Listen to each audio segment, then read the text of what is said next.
안녕하세요. 오늘은 제가 약사가 되어서 약국에 근무할 때 정말 많은 도움을 받았던 책들을 한번 소개를 해드리려고 해요. 약대를 다니면서 정말 많은 과목들과 방대한 양의 공부를 하잖아요. 약제학, 약물치료학, 생약학, 예방약학 등등등 정말 많은 과목들을 배우는데 이게 또 실전이랑은 약간 다르잖아요. 그래서 제가 가지고 있는 책들 중에서 이제 실전에 정말 도움되었던 책들을 전반적으로 소개를 해드리고, 그리고 그 각 책들의 좋은 점들과 추천 포인트를 좀 말씀드릴까 해요. 그래서 이 영상 보시고 각자 상황에 맞는 책을 선택하셔서 좀 도움을 받았으면 좋겠습니다. 지금 책들이 정말 많은데 이걸 제가 한 7가지 정도로 분류를 해봤어요. 다시 분류를 하고 영상 시작하도록 하겠습니다. 제가 가지고 있는 책들을 7가지로 분류를 해보았어요. 첫 번째 분류는 약국 근무 시작할 때 전반적으로 도움이 되는 책들이고요. 주로 일반의약품 관련 내용이고요. 선배 약사님들이 약국 근무를 하시면서 정리한 노하우가 담긴 책들입니다. 약 상담을 할 때 약만을 이제 설명하는 게 아니라 그 외에 다양한 상담 포인트들이 필요한데 그 부분을 정립하는 데 도움이 많이 되었었어요. 두 번째 분류는 소아약물입니다. 아기들은 또 약이 제한적이기도 하고 아기들만의 특성이 있잖아요. 그거를 공부할 수 있는 책들입니다. 특히 저 밑에 삐뽀삐뽀 소아과 책은 소아과 문전 약국에서는 필독서라고 해서 약사님께 추천받은 책이에요. 세 번째 분류는 동물약 상담 책들입니다. 시중에 있는 동물약 책이 별로 없는데 그 중에서 참 괜찮은 책들이에요. 네 번째는 영양제 관련 서적들입니다. 여섯 번째 분류에 속해 있는 수지코엔 약사님 책을 봐서 여긴 종류가 별로 없네요. 다섯 번째는 한약제제 관련 서적들입니다. 이 책은 저희 학교 선배님이 쓰셨더라고요. 여섯 번째는 수지코엔 약사님의 책들과 두통, 갑상선, 위 등등 이렇게 부위별로 좀 더 심층적인 내용을 다루는 책들이에요. 수지코엔 약사님의 책들은 전반적으로 이제 드럭먹거나 영양제 관련 내용들이 참 좋죠. 일곱 번째, 약물 부작용 관련 서적들입니다. 약국에서 일하면서 환자분들이 부작용을 말하시면 그게 어떤 약물 때문인지 알고 있어야 하고, 그리고 여러 약물들의 상호작용을 좀 알고 있어야 하는데 그때 좀 도움이 되는 책들입니다. 이 부분은 아직도 좀 어려워요. 그러면 지금부터 분류별로 제가 정말 도움이 되었고 좋아하는 책들 위주로 한번 소개 시작할게요. 가장 먼저 소개할 책은 제가 제일 좋아하는 배연 약사님의 셀프 메디케이션이라는 책입니다. 이 책은 제가 약국 근무를 처음 시작할 때 처음 샀던 책이기도 하고 참 여러 가지로 도움을 많이 받은 책입니다. 처음에 이제 신문 칼럼 연재로 시작하셨다가 호응이 좋아서 책으로 엮어 출판하신 거고요. 자세히 읽어보면 한 바닥 한 바닥 참 내용이 알차다고 느껴지실 만한 책이에요. 배연 약사님은 팜클래스에서 이제 약사 대상으로 한약제제 강의도 하시는 분인데 정말 여러모로 훌륭하신 분 같아요. 아무튼 이 책의 파트는 크게 7가지 파트이고요. 호흡기 질환, 소화기 질환, 피부 비뇨기, 근골격계, 눈, 귀, 그리고 구강, 그 외 다양한 근육경련, 식욕부진, 불면증, 눈충혈 등등등 이렇게 약국에서 다룰 수 있는 다양한 질환들에 있어서 다뤄주시고요. 그리고 이제 약국에서 근무하다 보면 특정과랑 상관없이 신체의 전반적인 증상에 대해서 상담을 오시거든요. 그래서 약국 근무를 하려면 신체에 대해서 전반적으로 최대한 다양하고 넓은 지식을 가지고 있는 게 필수적인 것 같아요. 아무튼 그 점에서 이 한 권을 잘 읽으면 참 도움이 되는 내용들이 많습니다. 특히 좋은 점이 이렇게 각 챕터 페이지마다 첫 페이지에 이렇게 케이스를 분류해서 해당하는 약을 상품명으로 이렇게 대응시켜 주는 건데요. 이렇게 케이스별로 먼저 본 후 필요한 단락을 읽으면 그때그때 참 도움되는 부분이 많습니다. 예를 들어서 이제 알약을 먹지 못할 때 보면요.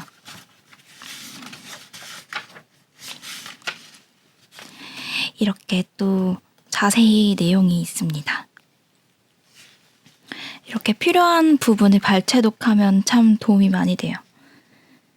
그리고 각 챕터마다 이렇게 도입부에 약사님의 생각들이 있는데 이것도 제 나름대로 잘 정리해두면 복약 상담할 때 실전 복약 포인트로 이용할 수 있는 부분이 꽤 많아요. 이런 것들이 다 약사님이 약국에 근무하시면서 얻은 노하우를 고심해서 책에 쓰신 거라고 생각합니다. 이렇게 케이스마다 자세히 내용이 있고요. 그리고 이 책의 좋은 점은 한약재들을 잘 아시는 약사님이시다 보니까 증상 개선에 약과 병용 가능한 이렇게 한약재제를 짧게 짚어주세요. 간략히 있어서 이제 이걸 보고 추가적으로 따로 찾아볼 수 있는 간단한 겔라잡이로 이용을 합니다. 그리고 또 좋은 점이 있는데 이렇게 약대약 코너가 있어요. 약대약 코너는 이렇게 비슷한 증상에 쓰이는 비슷한 약을 비교한 코너인데 이 부분도 참 유용하고 좋습니다. 약의 특성뿐 아니라 어느 증상, 어느 사람에게 더 잘 맞는지도 설명해 주시고 주의할 점도 한 번 더 짚어주시는데요. 테라플루 같은 경우에는 차로 혼동할 수도 있지만 이제 일반적으로 시판되는 종합감기약보다 성분들이 3배 이상 고함량으로 들어있어서 주의해야 된다는 점도 있고 쌍화탕에 대해서도 좀 자세히 알려주시고요. 하나만 더 보자면 98쪽에 이렇게 배 아픈 설사 시에 정로환이나 스맥타 이렇게 비교를 해주시는 게 저는 참 좋더라고요. 약사 선배님이 이렇게 가르쳐 주시는 느낌이랄까? 그래서 추천 포인트. 이 책은 약국 입문시에 유용하다. 독자가 일반인 대상인 만큼 이렇게 상세한 케이스별로 약들이 참 정리가 잘 되어 있다. 그리고 비슷비슷한 약들이 비교하기 좋다. 마지막으로 증상마다 약과 병용 가능한 한약재들을 간결히 볼 수 있다. 이번에는 책에 약 사진들이 수록되어 있어서 접근하기 좀 쉬운 책들을 한번 소개해 드릴게요. 첫 번째는 김정환 약사님이 쓰신 알고 먹는 약, 모르고 먹는 약.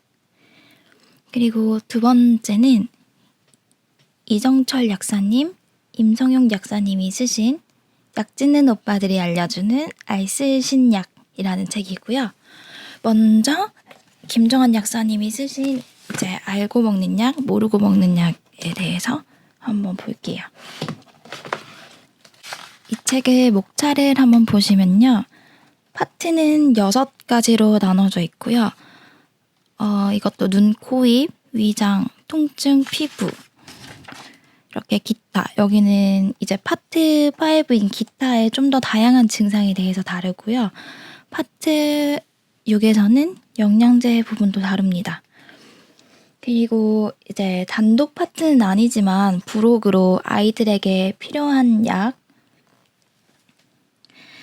아이들에게 쓴 해열제, 감기약, 위장약 등등을 이렇게 다루어 줍니다. 이 책도 독자가 약사가 아니라 일반인 대상입니다. 그러다 보니까 이제 글을 쉽게 풀어 써주셔서 문장 한 줄 한 줄 환자에게 바로 복약 상담으로 적용할 만한 문장들이어서 참 좋아요. 이렇게 보시면은 책 자체에 노란색으로 밑줄이 그어져 있어요. 중요한 내용들이 참 많더라고요. 고심해서 이제 약사님이 강조하신 게 느껴져요. 약국에서 일하다 보면 참 전문 용어나 약 내용은 잘 알긴 하는데 이게 막상 쉽게 풀어서 말하기가 쉽지 않은 경우가 많거든요. 그럴 때 이 책을 참고하면 참 괜찮아요. 그리고 또 이 책의 좋은 점은 이렇게 챕터마다 이렇게 효력을 비교해주는 표가 있어요. 여기 보시면 알레르기 비염약인데도 효력이나 졸음 유발이 강한 것부터 약한 것까지 이렇게 한눈에 비교할 수 있게 책을 만들어 주셨고요. 약국에 있다 보면은 종종 듣는 말이 있어요. 더 센 약 주세요. 더 약한 약 주세요. 더 덜 졸린 약 주세요. 이런 말들을 자주 듣곤 하거든요. 그때 이렇게 직관적으로 한눈에 확인할 때도 참고할 때 참 좋습니다. 중간중간에 보시면 이렇게 노란색으로 밑줄이 이미 쳐져 있어요. 그래서 이 부분으로 빨리빨리 좀 읽을 수 있는 것도 장점이고요. 또 제가 되게 좋았던 부분이 여기 264쪽에 보시면 유소와 약을 이렇게 직관적으로 비교한 것을 보여요. 이렇게 딱 보기 쉽게 정리해 놓은 책이 잘 없는데 이런 부분이 참 좋았어요. 약사님께서 책을 쓰실 때 얼마나 고민하고 고심하셨을지 느껴지는 부분이에요. 아무튼 이렇게 한눈에 보이게 사진과 그래프로 구성되어져 있어서 약국에 두시면서 그때그때 좀 참고하시기 좋습니다. 아무튼 이 책의 추천 포인트를 말씀드리자면 이렇게 글을 쉽게 풀어 써 주셔가지고 환자에게 바로 복약 상담 시에 사용할 만한 문장들로 잘 구성되어져 있다. 그리고 중요한 포인트는 이렇게 이미 밑줄이 그어져 있다. 이 무좀 파트만 보더라도 이제 무좀은 발에만 나타나는 것이 아니고 신체 어느 부위에서라도 발병할 수 있고 사타구니 사이, 발톱, 두피 이런 쪽에서도 무좀균이 나타날 수 있다. 이런 중요한 부분들이 한눈에 보여서 참 좋아요. 그리고 세 번째 추천 포인트는 짧지만 확실하고 다양한 내용들. 무좀에 대해서 굉장히 짧은데 간결하지만 굉장히 중요한 부분들만 구성되어져 있어요. 그리고 아까 제가 너무 좋았던 부분. 이렇게 사진과 그래프로 한눈에 들어오는 약 효력 비교. 이 정도가 이 책의 추천 포인트 되겠습니다. 다음 책은 약짓는 오빠들이 들려주는 알쓰신 약입니다. 이정철 약사님 그리고 임성용 약사님이 쓰신 책이고요. 이 책은 다른 책과는 달리 특별한 파트가 있더라고요. 여기 파트 1에 약국에 대한 궁금증이라고 여기 보시면은 약국에 대한 전반적인 내용을 다루고 있어요. 그래서 노인 외래 정액제, 약제비 본인 부담 차등제, 대체 조제 등등등 이렇게 약국에 대한 전반적인 내용을 한번 알려줍니다. 물론 약사들은 알고 있는 정보이지만 이제 환자분들께서 이해하기 쉽게 정리가 또 따로 되어 있어서 이런 내용들이 질문이 들어올 때 대한 답변으로 좀 미리 숙지해두면 좋은 내용들로 구성되어져 있습니다. 이 책의 목차를 한번 보면요. 아예 처음부터 약대약으로 되어 있죠. 그 증상에 사용되는 약들을 이제 비교를 잘 해서 정리해주겠다는 것이 좀 보이는데요. 첫 번째 파트는 아까 말씀드렸듯이 약국에 대한 전반적인 내용들, 두 번째 파트는 올바른 약 보강법에 대한 정보, 그리고 그 다음 파트는 이제 자주 사용하는 약들을 서로 비교하고 정리해준 거, 그리고 다음 파트는 임산부 및 수유부, 영유아 청소년, 성인, 장년층 이렇게 사람의 생애 주기별로 필요한 영양 성분과 영양제에 대한 내용이 참 좋았어요. 진통제 파트인데요. 꽤 자세히 그리고 전문적인 내용들이 많이 들어 있습니다. 주의사항과 금기가 잘 나와 있고요. 이 표만 보더라도 잘 들여다보면 고혈압 환자는 이제 진통제로 엔세이드보다는 아세트아미노펜 성분의 타이레놀을 선택해야 한다는 걸 알 수가 있죠. 그래서 이제 환자분이 진통제를 사러 오시면 뭐 고혈압 약을 복용하고 있진 않은지 물어보고 약을 선택하면 좋겠죠.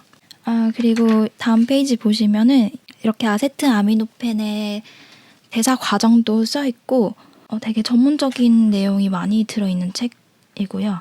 또 좋았던 부분은 이렇게 많은 피임약 종류가 있잖아요. 근데 이렇게 한 페이지에 사진과 뭐 용량 이렇게 정리가 잘 되어 있습니다. 약들을 이제 약국에 근무하면서 다 기억을 하고는 있지만 워낙에 종류가 많다 보니까 순간적으로 함량이나 성분들을 봐야 하는 경우도 있거든요. 근데 이렇게 시각적으로 한눈에 들어오니까 처음 공부할 때 참 좋았습니다. 그리고 이 책의 또 좋은 점은 내용을 다 언급해 드릴 수는 없지만 이렇게 인생의 시기별로 도움이 되는 영양소에 대해서 좀 다뤄준다는 점 하나만 예시로 이것도 볼게요. 여성에게 생리통이 심한 경우에 꾸준히 복용하면 증상 개선에 도움이 되는 영양소들 어떤 게 있는지 그리고 그 이유는 어떤 게 있는지 이렇게 잘 알려줍니다. 그래서 이 책의 추천 포인트는 뭐 노인웰의 정액제, 약제비 본인 부담 차등제 등 이렇게 약국의 전반적인 내용을 다뤄주는 책이다. 그리고 전문적인 내용들이 많아서 공부하기에 좋다. 그리고 이렇게 한눈에 비교할 수 있는 약대약 표들 이런 게 좋고요. 또 이렇게 중간중간에 뭐 잘못된 오해와 상식 같은 거 짚어주는 부분 이렇게 예상 질문들 많은 질문들이 들어오잖아요. 약국에 근무하다 보면 그런 질문에 대한 답인도 질문이겠죠. 답인도 질문에 대한 답도 이렇게 그리고 마지막으로 추천 포인트는 뭐 임산부 및 수유부 뭐 인생의 이렇게 시기별로 필요한 영양 성분과 영양제가 참 정리가 잘 되어 있어요. 임산부가 뭐 비타민 D가 필요한 거, 그 이유, 비타민 D 혈중 농도에 대한 구분, 그리고 왜 산모에게 좋은지, 아기에게 좋은지 이런 것도 꽤 정리가 잘 되어 있습니다. 전문적인 지식이 꽤 많이 들어있는 책이에요. 아무튼 이 책의 추천 포인트는 그러하다. 이번에는 이지연 약사님이 쓰신 내약 사용 설명서라는 책입니다. 이 책은 일단 약들의 주의점이나 부작용이 아주 잘 나와 있습니다. 제가 그렇게 느꼈던 부분 중에 한 부분만 좀 예시로 보자면 파스 파트인데요. 파스를 추천하시기보다는 이제 파스로 인해서 일어날 수 있는 부작용들에 조금 더 집중을 해서 주의점을 알려주시죠. 케토프로펜 성분이 함유된 파스는 이제 빛에 노출되면 알레르기나 발진을 일으키기 쉽다는 것이나 이제 천식 환자들에게 알레르기를 일으키기 쉬운 성분이라는 것들이에요.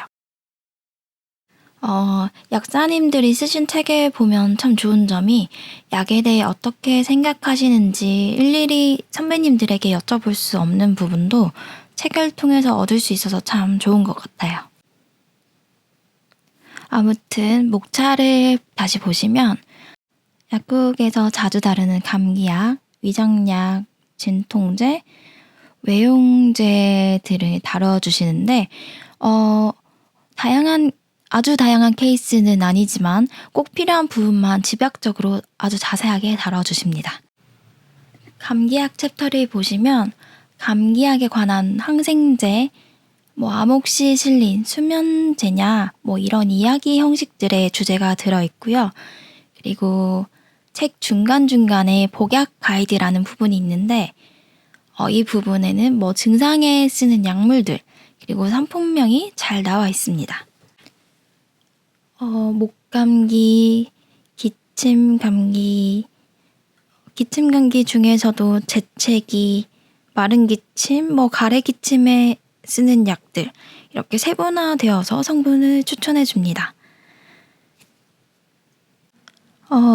이 약사님의 책이 좋은 점이 증상에 따라 약을 추천해 줄 뿐만 아니라 마른 기침은 고혈압 약 때문은 아닌지, 몸살의 기운 같은 증상은 이제 고지혈증 약 때문은 아닌지 이렇게 약의 부작용으로 인한 증상들도 잘 짚어주십니다. 저는 약의 부작용으로 인한 증상을 잘 캐치해내는 것도 약사의 중요한 직능 중에 하나라고 생각을 해서 이런 부분들이 참 좋았습니다. 또 제가 생각하는 이 책의 좋은 점은 중간중간에 있는 복약 가이드 파트인데요.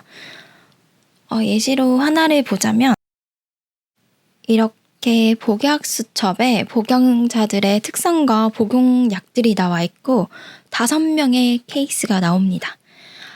영양제나 약들을 아침, 점심, 저녁 어떻게 나눠 먹어야 하는지 이런 예시를 다루는 부분도 있고요. 예를 들어서 칼슘이나 철분은 서로 흡수를 방해하니까 아침, 점심 나눠서 복용을 해야 한다. 이런 것들이요. 그리고 약으로 인해 뺏기는 영양소들을 정리해 놓은 표나 스테로이드 제제의 강도에 따른 비교를 정리해 놓은 표나 이런 표들이 참 도움이 되는 부분들이 많아요. 그리고 여기 성분 끝에 보면 C, O, L 이런 스펠링이 있는데 여기 보면은 C는 크림, O는 연고, L은 로션, G는 겔 등으로 이렇게 제형도 한눈에 볼 수 있게 정리를 잘 해주셨더라고요. 아무튼 이 책은 약에 관한 이야기들로 가득한 책이면서도 약에 대한 경각심을 일깨워주는 그런 책이었습니다. 저의 추천 포인트는요. 일단 첫 번째, 약의 주의점에 관한 포인트를 잘 다뤄준다.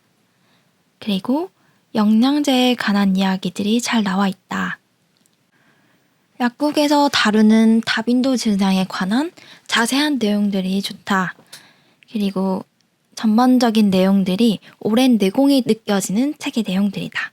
되겠습니다. 자, 여태까지의 책들이 비약사 대상이었다면 다음은 독자 대상이 약사인 책 2권을 소개해 드릴게요. 첫 번째는 일본 책인데요. 일본의 요네야마 히로시 약사님이 쓰시고 최희범 약사님이 번역하신 일반의약품 판매 상담 가이드라는 책입니다. 그리고 두 번째 책은 약학정보원에서 나온 맞춤 OTC 선택 가이드라는 책입니다. 제가 생각하는 두 책의 특징을 각각 요약을 하자면 이 책은 케이스별로 이제 복약 상담을 연습할 수 있는 실전 가이드 책이라고 볼 수 있고요. 그리고 오른쪽에 이 책은 약학정보원에서 나와서 그런지 굉장히 스탠다드한 책입니다. 질환별로 이제 적용할 수 있는 약에 대한 정보뿐 아니라 수용체나 작용 기전 등 이렇게 전문적인 부분도 다뤄줘서 왠지 하나쯤은 꼭 갖고 있어야 할 느낌이 나는 책입니다. 실제로도 많은 약사님들이 가지고 계시고 있는 책이죠. 그럼 먼저 일반의약품 판매 상담 가이드 책을 보겠습니다. 아예 이 책을 쓰신 약사님이 초보 약사 때 경험한 OTC 도서의 필요성이라며 책의 목적성을 확실히 해주십니다. 그리고 구성도 의약품 판매에 관한 기초 지식, 케이스 연습, 의약품 판매 포인트 등 이렇게 굉장히 실무적인 책이고요. 내용 자체도 약 내용뿐만 아니라 약국에서의 약사로서 필요한 태도 등을 알려주십니다.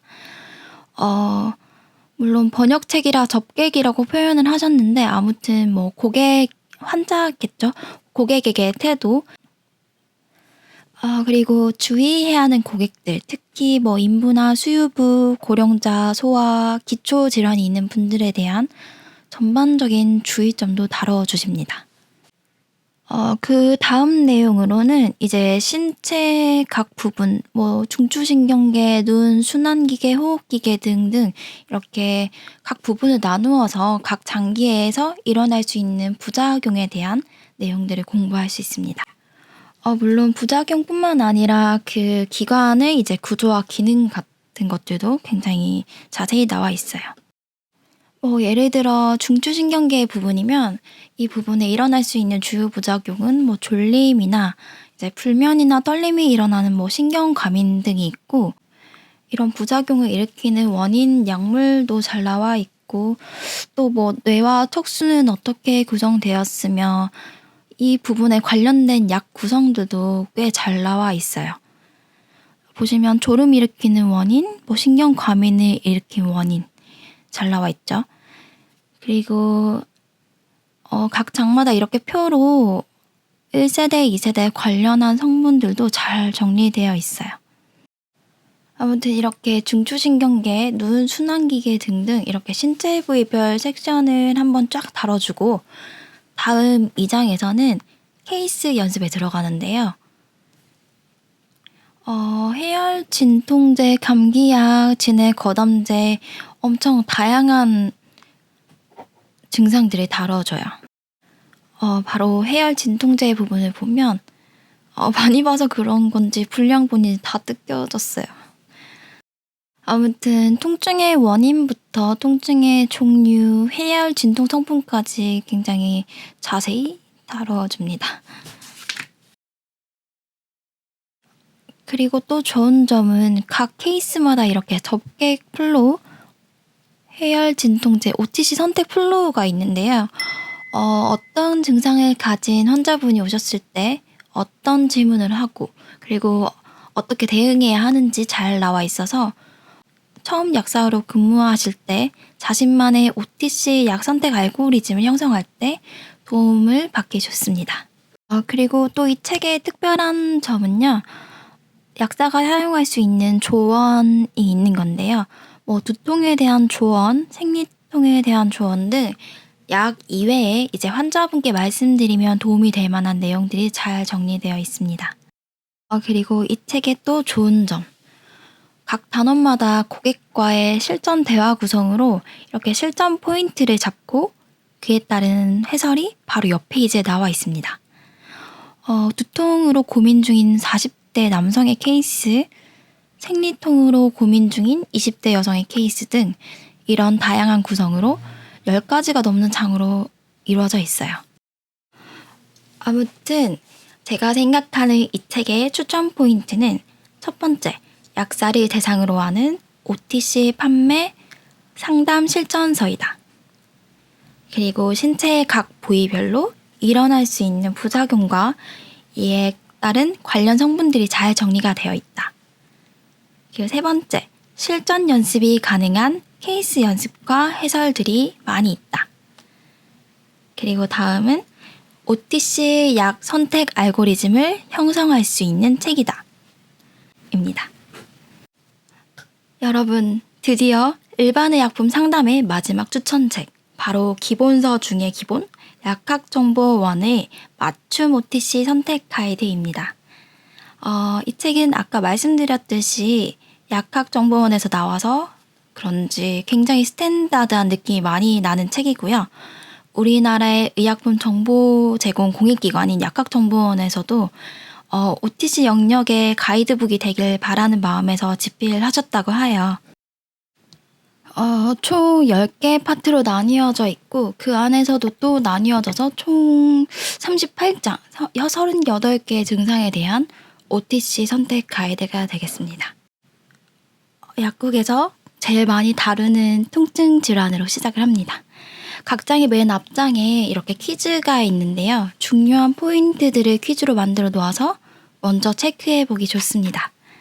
이에 대한 답과 해설은 각 장의 맨 뒷부분에 있어요. 일단 구성은 통증은 무엇인가에 대한 내용이고요. 통증이 무엇인가를 넘어서서 이제 통증 지속기간에 따른 만성 통증, 급성 통증 구분, 신경 생리학 본격적 기전에 따른 치매 수용성 통증, 신경병 증상 통증 구분 등 전문적인 내용이 아주 잘 기술되어져 있습니다. 좀 더 깊이 있는 공부를 하기에 좋아요.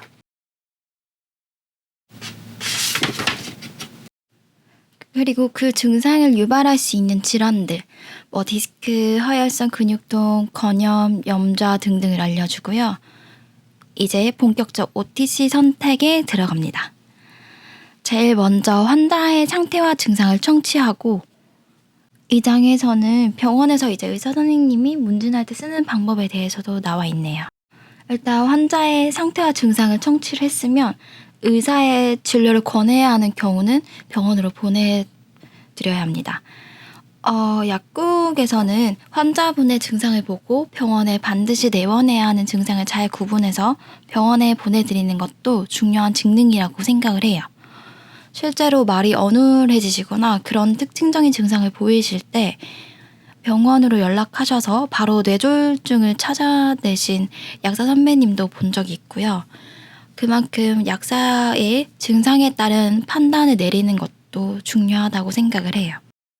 아무튼 그 뒤이어서 이제 통증에 쓸 수 있는 성분들에 대해 자세히 알려줍니다. 이 책은 요약본은 아니고 이렇게 줄글로 나열식으로 자세한 설명이 되어 있다고 보시면 될 것 같아요. 그래서 일단 한눈에 보기는 쉽지는 않지만 많은 정보를 담고 있기 때문에 기본서로 꼼꼼히 보기에 좋습니다. 그래서 제가 생각하는 추천 포인트는요. 일단 먼저 약사를 대상으로 하는 일반 의약품 기본서로 좋습니다. 그리고 가장 다양한 증상을 다뤄주고요.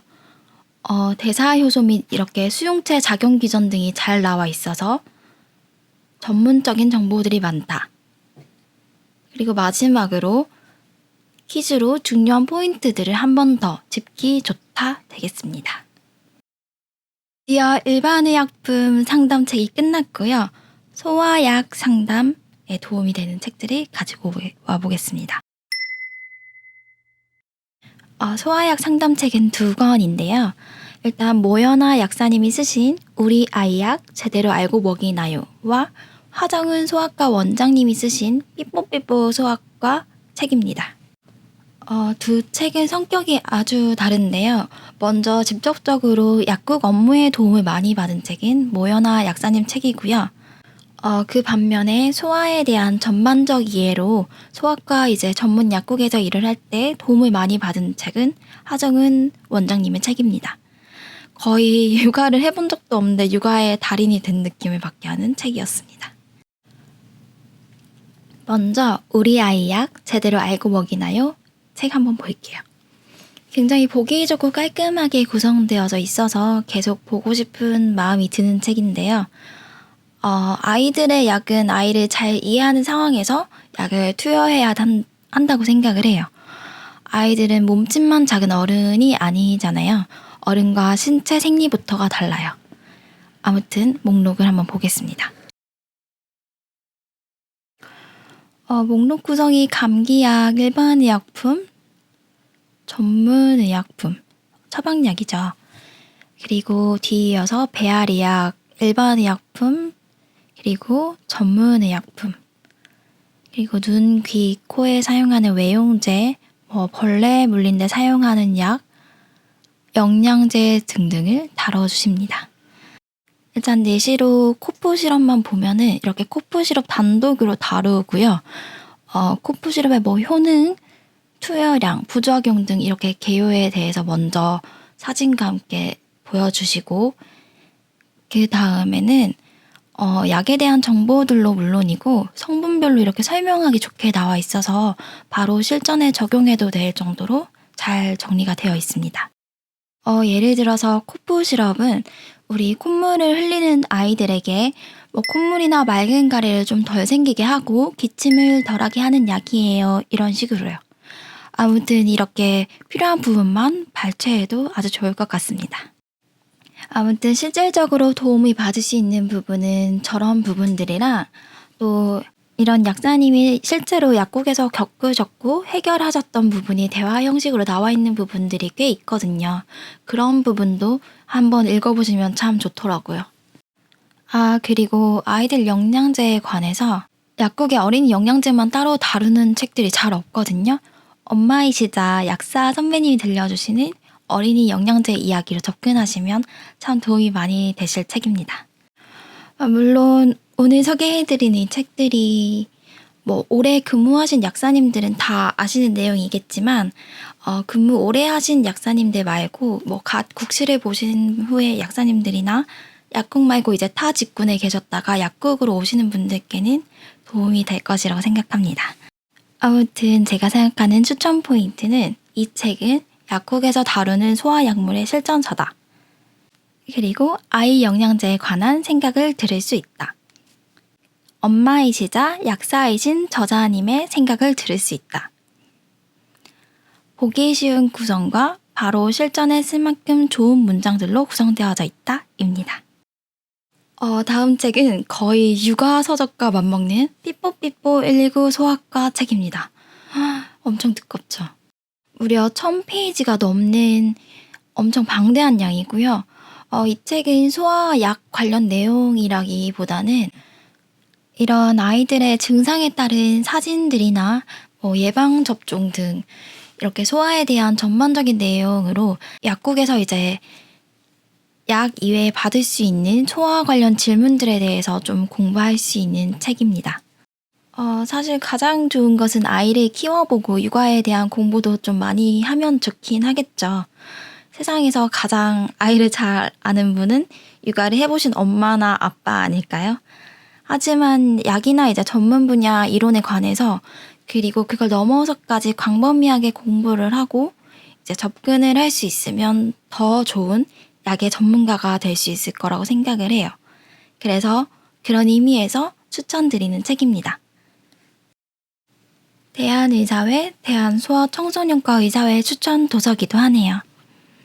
책의 내용들이 아이들의 증상에 따른 사진부터 임신 준비, 그리고 두드러기, 예방접종, 눈, 귀 질환까지 굉장히 많은 내용들을 다뤄서 다 소개해드릴 수는 없고 간단히 구성만 보여드리면 중간중간 이렇게 육아 파트가 있고요. 또 질병에 관한 파트가 있어요. 질병은 가래, 감기부터 결핵, 설사, 황달 등등 굉장히 다양하고요. 약에 관한 내용보다는 그 질병과 증상, 약물 치료 이외의 지식들을 공부하기에 좋아요. 그리고 예방접종에 관한 이야기도 자세히 수록되어져 있습니다. 물론 약국에서 예방접종을 하는 것은 아니지만 예방접종 후에 타이레놀 시럽을 처방받아 오시거나 이런 이제 예방접종 전후의 과정도 약국과 관련이 있기 때문에 저는 이렇게 사전에 이런 부분들을 세심히 체크해 놓고 싶긴 하더라고요.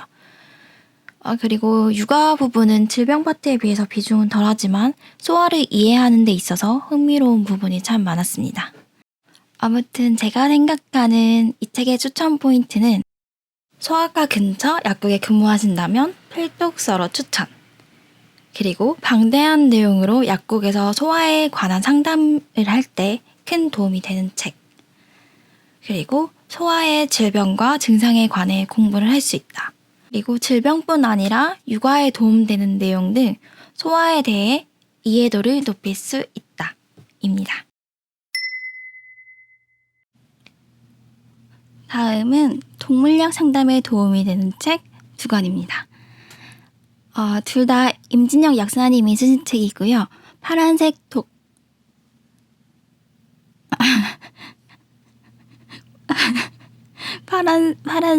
약국 동물용 의약품 가이드가 먼저 나왔고 그리고 그 이후에 나온 책이 약국 동물약품 실전 가이드입니다. 파란색 책을 보시면 동물 약국 이제 계절부터 관련된 이제 법령까지 동물약에 관련해서 궁금한 부분만을 뽑아서 이렇게 명확히 정리해 주시는데요. 일단 한번 볼게요. 파란색 책 먼저 보겠습니다.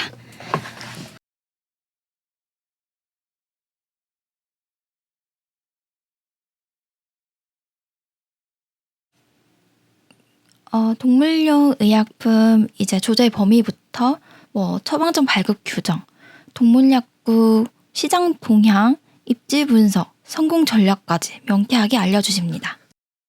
동물약국 신고 절차, 동물약 관련 법규 등 굉장히 필요한 부분만 잘 뽑아서 엮어주신 것 같아요.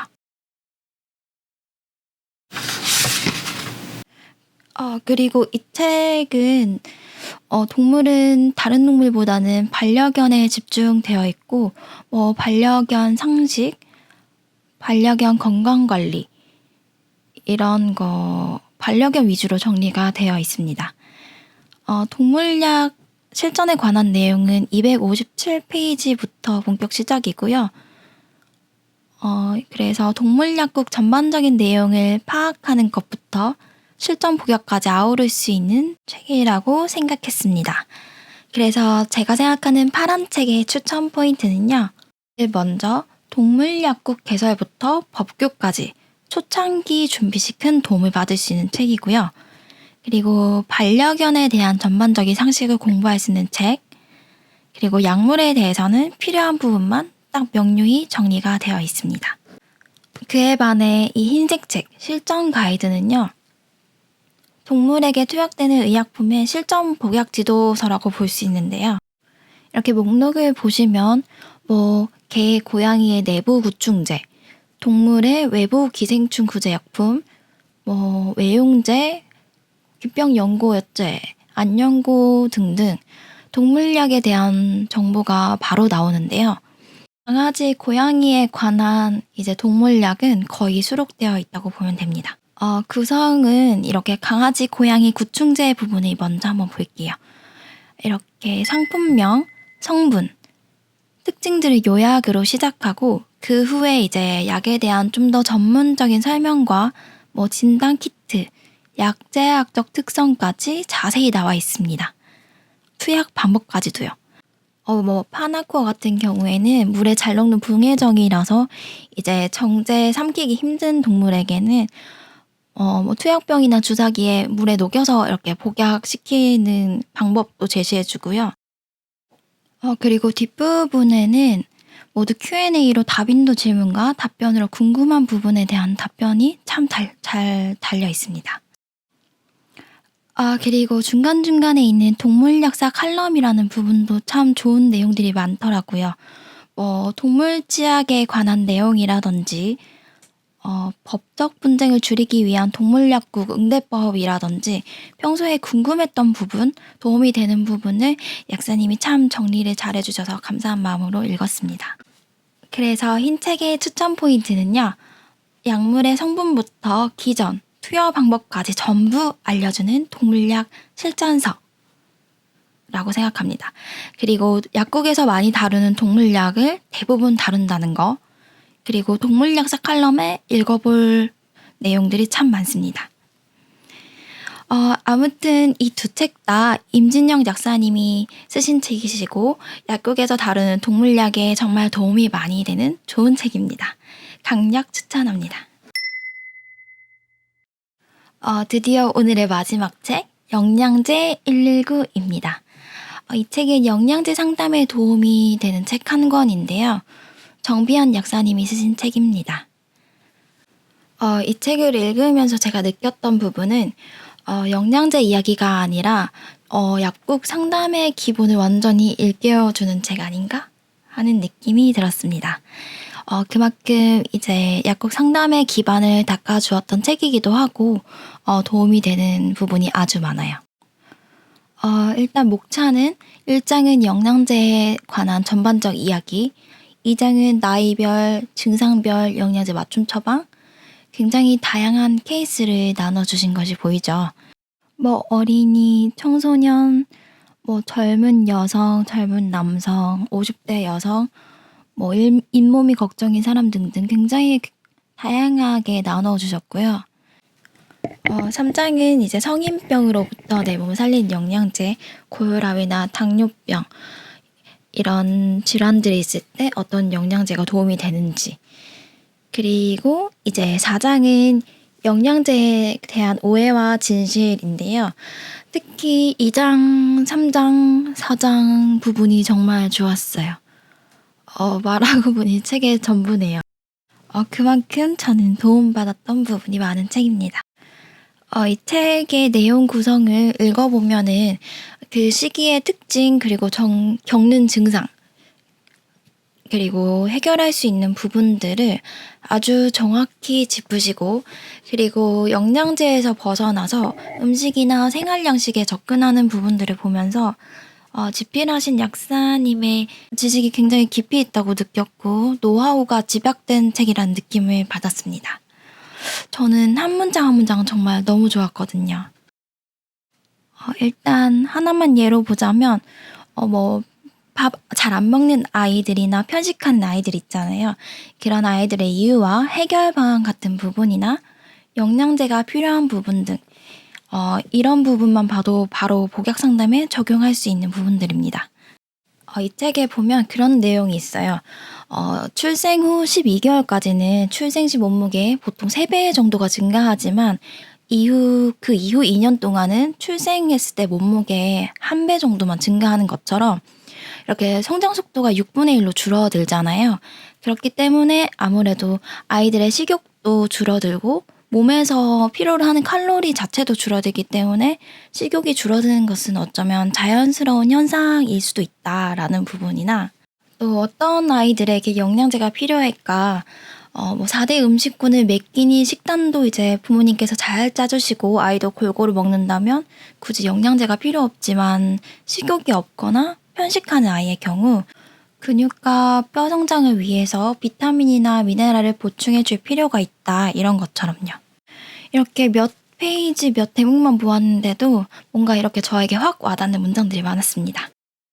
그리고 또 엽산 단독으로 제대로 알려진 사실, 덜 알려진 사실, 잘못 알려진 사실, 헷갈리는 것 등 엽산의 단위 혼동으로 인한 임산부 상한 섭취량 부분 등 중요한 부분을 아주 잘 짚어주십니다.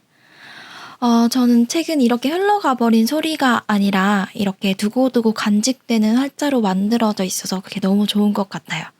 필요할 때마다 이렇게 다시 찾아가서 봐도 또 다시 찾아가서 봐도 예전 그 모습 그대로의 그 문장이니까요. 아무튼 저는 이렇게 실제로 적용할 수 있는 제 마음에 쏙 와닿는 문장들을 찾을 때마다 행복함을 느낍니다, 저는. 이런 선배님들이 써놓으신 책을 읽는 것도 저는 즐겁고, 이걸 제 직업의 실전 업무에 적용시킬 수 있는 것도 즐겁고, 약사 되길 정말 잘한 것 같아요. 이게 바로 덕업일치인가? 아무튼 그래서 영양제 119의 추천 포인트는요. 먼저 영양제 이야기가 아닌 약국 상담의 기본을 완전히 일깨워주는 책이다라고 생각을 했고요. 그리고 가장 기본이면서 가장 중요한 이야기를 다뤄주는 책이다. 또 영양제에 쓰이는 성분에 관해서 헷갈리는 부분을 아주 잘 짚어주는 책. 그리고 하는 부분이 많았던 책. 그리고 복약 상담 시 가장 도움이 많은 책이었습니다. 그리고 이렇게 책을 읽고 나면은 궁금했던 부분이나 좀 더 확인해야 될 거는 구글링이나 펀메드에서 관련 논문들을 좀 더 찾아보는 편입니다. 이렇게 네이버에 펀메드 검색하셔서 들어가셔서 검색하면 되고요. 물론 제가 영어를 잘하는 건 아니지만 요즘에 크롬으로 들어가면 왜 한국 번역 바로 되잖아요. 그래서 한국어 번역해서 사용합니다. 2세대 항히스타민 중에 하나인 팩소페나딘을 한번 검색해 볼게요. 그러면 이렇게 결과가 뜨고요. 저는 주로 메타 논문이랑 리뷰 논문 위주로 먼저 봅니다. 그리고 한글로 바꿔서 보고요. 필요한 부분만 영어로 다시 바꿔서 영어로 발췌해서 봅니다. 두 번째 팩소페나딘이랑 레보세트리진 약동학이랑 양력과 비교한 논문을 한번 볼게요. 일단 요약이 되어 있고 저 전체 텍스트 링크에 들어가서 다시 보면 됩니다. 이건 제 논문 파일인데요. 제가 또 마음에 드는 내용들은 이렇게 프린트해서 논문 노트에 따로 이렇게 끼워둡니다. 여기 보면 앞쪽이 이제 한글로 번역된 부분이고 뒤에 논문이 영어본이에요. 아무튼 아끼는 논문을 이렇게 모아놓습니다. 아무튼 여기까지 이상 제가 약국 근무를 시작할 때 도움을 많이 받았던 책들 위주로 추천드렸고요. 이 부분까지가 일단 기본 다지기 좋은 책들이고 한약제제나 수지코엔 약사님 책, 부작용 관련 책들은 반응이 괜찮으면 2탄으로 찾아뵐게요. 벌써 50분이 넘었는데 영상이 너무 길어지네요. 영상 봐주셔서 감사하고 한 명이라도 제 영상으로 이제 도움받는 사람이 있었으면 하는 마음, 그리고 약사님들이 쓰신 정말 좋은 책들이 널리 알려졌으면 하는 마음에서 만든 영상입니다. 오늘도 봐주셔서 감사합니다. 안녕.